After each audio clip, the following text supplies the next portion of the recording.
The weather is getting colder, the leaves are changing color, and players are busting out their spookiest commanders. Welcome to the Reaper King Budget Deck Tech. Let's begin by explaining the Reaper King's abilities.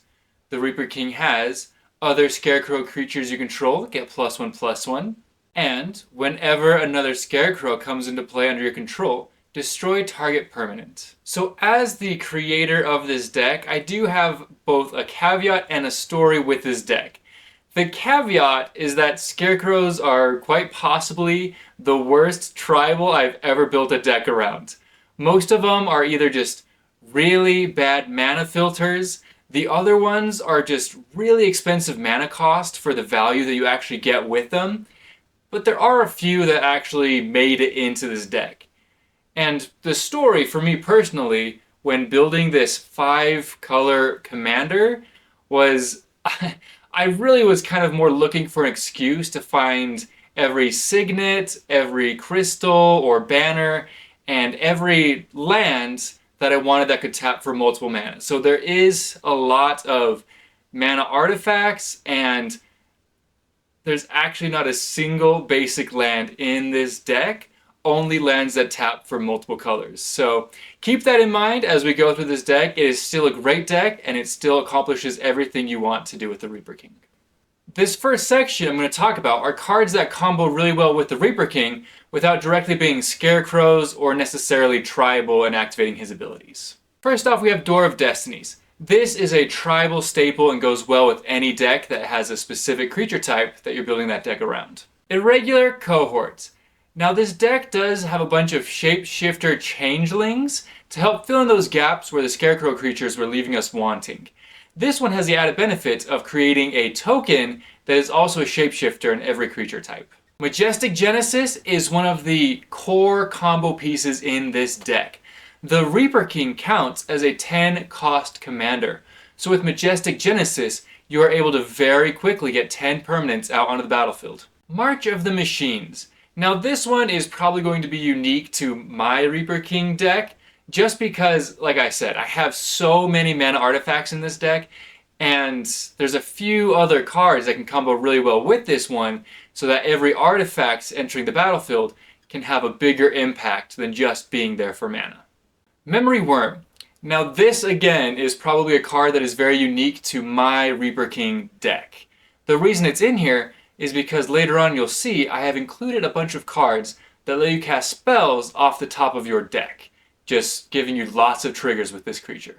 Mirror Entity is another shapeshifter changeling that has the added benefit of letting you pay mana to boost your creature's base power and toughness. The next 3 cards, I'm just going to talk about them all together because they do the exact same thing. Those are One with the Machine, Rush of Knowledge, and Traverse Eternity. These let you draw cards equal to the highest converted mana cost of either artifacts or other permanents and creatures you have on the battlefield. So as soon as you get your commander out, paying any of these cards lets you draw 10 immediately. Panharmonicon is just a budget replacement for a card like Roaming Throne that might feel a little bit more at home in this deck. It basically just lets you double the triggers whenever a permanent enters the battlefield. Torian Mauler is just another shapeshifter changeling that can really fit into any tribal deck. The final combo piece is Maskwood Nexus. This card ensures that every creature you cast is a Scarecrow. Combine this with March of the Machines, and it also ensures that every artifact you cast is a Scarecrow as well. Because of how easy it is to access a lot of mana with this deck, you can sometimes find yourself running out of cards in your hand. Because of that, I've included a bunch of ways to ensure that you can cast spells off the top of your deck as well. The first card that allows you to do this is Mystic Forge. Since most of the cards in this deck are going to be artifacts, you have a pretty high probability of having an artifact chilling on the top of your deck. Next is One with the Multiverse. Now this is a pretty expensive card, but with all the mana you'll be able to get out early game, you should be able to get this on the board by turn 5 or 6 easily. The next card is Sky Swimmer Koi. Now this card doesn't let you cast spells off the top of your deck, but when combined with the other cards that let you see what's on top of your deck at any time, Sky Swimmer Koi is a really easy way to make sure that you always have something on top that you can cast. Sunbird's Invocation is just one of my all-time personal favorite cards. It lets you cheat out other spells off the top of your deck whenever you cast one from your hand. The reality chip is just another great, cheap way to ensure that you can not only play spells off the top of your library, but you can also play lands if needed. So as I said at the top of this video, I didn't actually include that many Scarecrow creatures in this deck because I'm just not a huge fan of a lot of the Scarecrow creatures. So with that in mind, I had to find other creative ways to make sure that I had ways to either copy the Scarecrows or make them enter the battlefield multiple times to make sure I was still getting the full value from the Reaper King. With that in mind, I included Court of Vantris. This card lets you become the monarch, giving you a draw at the end of your upkeep, and if you're able to hold on to that until the start of your next turn, you can start creating token copies of artifacts you control. Next is Mechanized Production. This card can be a win con in and of itself, but it is more here to ensure that you constantly have more Scarecrows or important artifacts entering the battlefield. Mirror of Life Tapping. This card will cause your Scarecrows to enter the battlefield twice instead of just once when you cast them. It also has the added benefit of slowing down your opponent's tempo even just slightly. Reflections of Littjara. Again, this is a tribal staple. Whenever you cast a spell of the chosen creature type, create a copy of that spell. Next is the section that you are all most likely here to see. What creatures did I include in this Scarecrow tribal deck? The first creature I want to discuss is Auton Soldier. Your commander, the Reaper King, is an immediate target for this card. It becomes a non-legendary copy of your commander with Myriad. That just gives you so many triggers when you attack with it. Next, we have Cyberman Squadron. Very similar to the previous card, it gives all of your artifact creatures Myriad. So if you have 2 or 3 other Scarecrows on the battlefield, this ensures that you create an army of them each time you attack. Medicant Core Guildlight. Now this one you want to get out as early as possible so that you can start ramping up its speed, letting you copy all of the artifact spells you cast. Osseous Stick Twister is the first actual Scarecrow on this list. Its Delirium effect can be incredibly effective if you are able to get those 4 card types into your graveyard. Redmaw Creaking Nest. This is another great Scarecrow that you want to get on your battlefield as soon as possible. Because of the number of artifact creatures I've included in this deck, it is so easy to create an insane number of crows. Scarecrow is another one of those rare Scarecrows that is specifically Scarecrow Tribal. It has a lot of utility as well as a little bit of added recursion just in case. Steel Swarm Operator might seem like another strange pick, but it is one of the best mana dorks for artifact-based decks. Universal Automaton. There's really not a whole lot to say about this card. It is still an artifact creature, but it has Changeling and is a 1-cost 1/1. Wickerfolk Thresher. This is one of the few Scarecrows where you get stats worth its mana value, and the Delirium is just another added benefit. Wildfire Wickerfolk is another Scarecrow that actually gives you value for its mana cost with an added benefit of Delirium. Wing Rattle Scarecrow. Now there are actually a bunch of Scarecrows that have this same style of flavor text to Wing Rattle, where it says, as long as you control a permanent of this color, I get these benefits. The only reason I really thought Wing Rattle Scarecrow was better than those other ones is because of its Persist trigger, letting you activate the Reaper King multiple times with just this one card. This next section is going to make half of you think I'm absolutely crazy. Like I said at the very beginning of this video, one of the reasons I built a 5-color commander was just to have an excuse to buy all of the signets and all of the other mana stones that let me tap for multiple mana. So I'm not going to go over every card in this section because it is the mana stones. I have included 25 mana stones in this deck, and that is absolutely an insane amount. But before you knock it, I suggest that you download or visit the link and try playtesting this deck a few times. There have been multiple situations in which I've been able to get out my 5-cost commander on turn 2 or 3 with extra mana to spare. So if the number of mana stones wasn't a dead giveaway, this deck can create a ton of mana.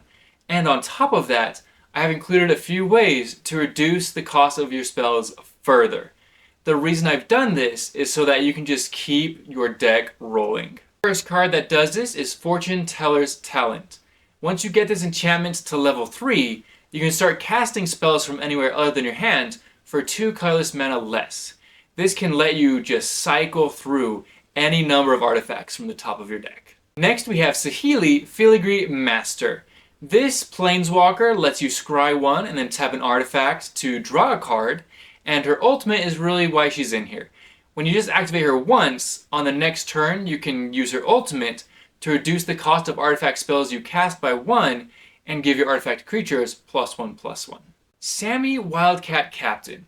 This card gives all of your spells affinity for artifacts. If you have the proper combination of cards out, you can basically play your entire deck by turn 8. Semblance Anvil. The best use scenario for this card is if you have an artifact creature in your hand.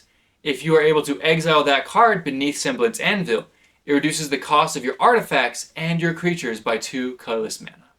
The final spells I'm going to discuss are your protection spells. The Reaper King can very quickly become an arch enemy, especially once this deck gets rolling. The first protection spell is In-Spirit Flagship Vessel. Now this one does take a little bit of extra work stationing, but once you get it to 8+, it gives all of your artifacts indestructible and hexproof. Lae'zel's Acrobatics. Now on top of protecting your creatures with this spell, it has the added benefit of potentially bouncing them twice, getting multiple triggers off of the Reaper King. Legion's Initiative. This card has the added benefit of giving your commander +1/+1. Again, it takes a little bit more setup, but you can use it to protect your creatures by bouncing them once. Redress Fate is an excellent card for use after your artifacts or enchantments have been destroyed. It also has the benefit of using a miracle cost in case you draw it off the top of your deck. Retract. Now this is a great 1-cost mana spell for all of your artifacts.